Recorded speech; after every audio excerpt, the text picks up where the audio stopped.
জামায়াতে ইসলামী নিয়ে জনাব নাহিদ ইসলামের যে স্ট্যাটাস, তারপর জামায়াতের সাথে একটা বেশ বড় যুদ্ধ শুরু হতে পারে এটা অনুমান করা গিয়েছিল এবং সেটা ঘটছে। এখন প্রশ্ন হচ্ছে তাদের মধ্যকার এই যে দূরত্ব এবং এই যে যুদ্ধংদেহী ভাগ দুই দলের মধ্যে সেটা কতটা চলবে। জনাব নাহিদ ইসলামের বক্তব্যের পর জামায়াত একটা অফিসিয়াল স্টেটমেন্ট দিয়েছিল এবং সেই অফিসিয়াল স্টেটমেন্টটা বেশ স্ট্রংলি বালখিল্য টাইপের শব্দ ব্যবহার করেছেন। সুতরাং জনাব নাহিদ ইসলামের বক্তব্যের এক ধরনের জবাব দেওয়া হয়ে গিয়েছিল, কিন্তু আমরা দেখছি জামায়াতের গুরুত্বপূর্ণ নেতাও অত্যন্ত আক্রমণাত্মক ভাষায় এনসিপিকে আক্রমণ করছেন, খুবই আক্রমণাত্মক।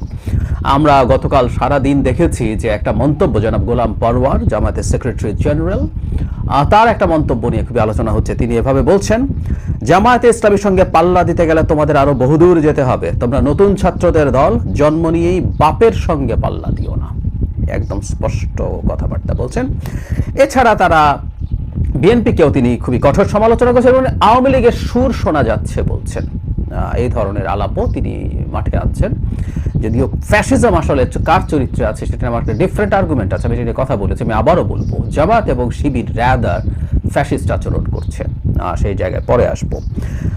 ছাত্রদের দল সম্পর্কে তিনি বলছেন, নতুন গঠিত ছাত্রদের একটি দলের নেতা দুঃখজনক একটি স্ট্যাটাস দিয়ে সমালোচনা করেছেন। তিনি বলেছেন, জামাত ইসলামী সংস্কার চায় না, সংস্কার নতুন সংবিধান সংলাপে ভূমিকা রাখেনি, অথচ ঐক্যমত্য কমিশনে লিখিতভাবে 6টি সংস্কার প্রস্তাবের মধ্যে আমরাই প্রথম পূর্ণাঙ্গ রিপোর্ট দিয়েছি।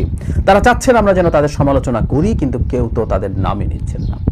মানে আমরা ব্যাপারগুলো একটু যদি খেয়াল করি, সেটা হচ্ছে জনাব নাহিদ ইসলাম খুবই কঠোর একটা স্ট্যাটাস দিয়েছেন, যেটার জন্য তিনি, যেখানে তিনি রাইটলি বলছি, দায়ী করেছেন জামায়াত ইসলামীকে যে তারা তাদের এই যে লোয়ার হাউসের পিআরকে সামনে এনে গুরুত্বপূর্ণ একটা আলোচনাকে ঢাকা দিয়ে দিয়েছেন। মানে জনাব নাহিদ ইসলামের কথা হচ্ছে এটা পরিকল্পিত। That's very interesting and important.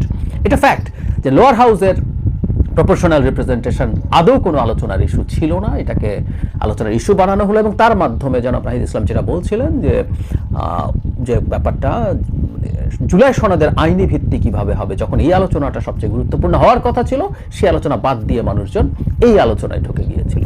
এই কথাটা ভুল না। যাই হোক, এখন যে কথাটা বলছিলাম, জনাব গোলাম পরওয়ারের মতো মানুষ যে ভাষায়, উনিও খুবই আক্রমণাত্মক ভাষা ব্যবহার করছেন, বাবার সাথে পাল্লা দিতে বারণ করছেন, তোমরা মাত্র এসছো। এটা নিয়ে কেউ টুকটাক ফান করছেন দেখি ফেসবুকে। সেটা হচ্ছে এনসিপির বাবা জামায়াতে ইসলামী, এটা অনেকেই সন্দেহ করছিলেন যে এটা তাদেরই খুব ইনফ্লুয়েন্সের একটা দল ছিল, সেটা আবার বেরিয়ে গেল সত্যটা। এই ধরনের কথাবার্তা বলছেন, আমরা সেটা বলছি না। তবে এটা সত্য, এনসিপির সাথে জামায়াতে ইসলামীর বেশ খানিকটা অ্যালাইনমেন্ট, সখ্য দেখা গিয়েছিল দীর্ঘ সময়। এবং আমরা এটা জানি, ধারণা করি যে জামায়াতে ইসলামীর একটা মানে ছাত্র শিবিরের একটা বড় অংশ এক্স শিবির নাগরিক কমিটিতে ছিলেন। তারা যখন এই দলটা তৈরি হয় তখন তারা খুবই চেষ্টা করেছেন এখানে খুবই গুরুত্বপূর্ণ হয়ে উঠতে, না পেরে একটা সময় তারা বেরিয়ে একটা নতুন রাজনৈতিক দল তৈরি করেছেন। কিন্তু আমি ব্যক্তিগতভাবে বিশ্বাস করি এখনো অনেক ছাত্র শিবির যারা ঠিক প্রমিনেন্ট পোস্টে ছিলেন না, ছাত্র শিবিরের হয়ে কাজ করছেন এরকম লোকজন এনসিপিতে আছে ফর শিওর। জামাতের কাজ করার স্টাইল এটা। বিএনপির ভেতরেও প্রচুর আছে। আমার কোনো রকম কোনো দ্বিধা নাই, যাদেরকে বিএনপি মনে করে তারা আসলে বিএনপি না, তারা বহু আগে থেকে জামায়াতে ইসলামী এবং ওখানে বসেই বিএনপির মধ্যে থেকেই জামায়াতের পারপাস সার্ভ করে এবং কোনোদিন তারা জামাতে ফেরতও যাবেন না।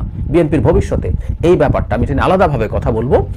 সামনে যদি বিএনপি ক্ষমতায় আসে, তার খুব সিরিয়াসলি এদেরকে খুঁজে বের করতে হবে এবং দল থেকে বের করে দিতে হবে। যাই হোক, এনসিপির মধ্যে একটা বড় অংশ রয়ে গেছেন এবং তারা জামাতের সাথে অ্যালাইনমেন্ট করতে চেয়েছিলেন এবং আমরা অনেক সময় দেখেছি যে পরস্পর একটা ভাইস ভার্সা, একটা মানে পরস্পরের একটা উইন সিচুয়েশন ছিল। ব্যাপারটা এরকম যে এনসিপি তাদের কিছু ফেস আছে, আমাদের গণ অভ্যুত্থানে গুরুত্বপূর্ণ অনেকগুলো ফেস এই দলটা করে এবং তারা চেয়েছেন বড় দল হিসেবে তাদেরকে রিপ্রেজেন্ট করতে সামনে। ফলে যেটা হয়েছে, খুব অল্প সময়ের মধ্যে তাদের আসলে লোকজন হয়ে ওঠে নাই, লোকজন আসলে ছিল না। তারা একটা মিসপারসেপশনে ছিলেন। জুলাইতে তাদের পেছনে যখন ডাকের সাথে সাথে লাখ লাখ মানুষ যখন নেমে যায়, এগুলো তাদেরকে দেখে আসেননি। আসলে সবাই সবার প্রয়োজনে এসছে, তারা সামনে ছিলেন। তো তাদের যখন লোকজনের প্রয়োজন ছিল, জামায়াত ইসলামী লোকজন সাপ্লাই দিয়েছে, এতে তাদের বড় হয়েছেন তারা।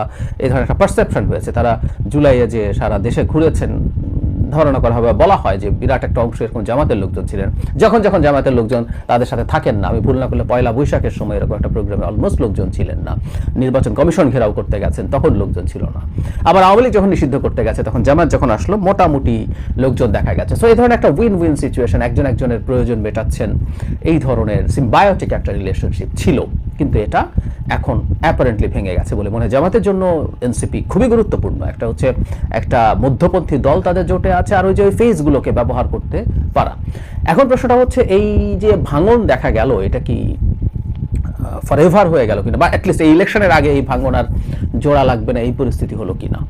আজানা পারোয়ার যেভাবে অ্যাটাক করছেন এবং এনসিপির লোকজনকে আমি টিভিতে টক শোতে যেভাবে আক্রমণ করতে দেখছি, পাল্টা জবাব দিতে দেখছি, তাতে মনে হয় যে এটা রেটরিকের পর্যায়ে আসলে নাই।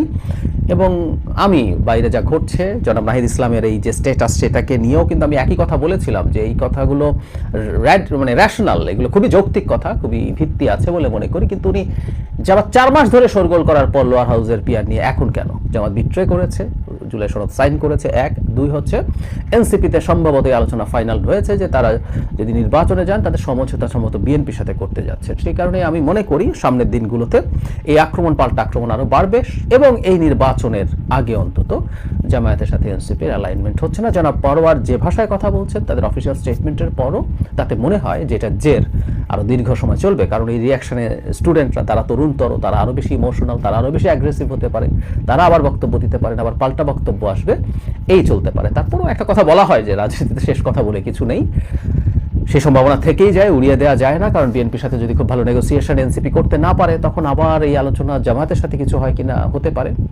আমি অনেক আগে থেকে একটা কথা বলছি যে বিএনপি ইস্যু না, এইরকম রিসেন্ট ক্রাইসিসও ইস্যু না। যদি জুলাই সনদের ব্যাপারে ক্রাইসিস নাও হতো, মধ্যপন্থী একটা দল হিসাবে জামাতের নেতৃত্বে একটা ইসলামী জোটের মধ্যে এনসিপি গেলে তার আইডেন্টিটির ক্রাইসিস হবে।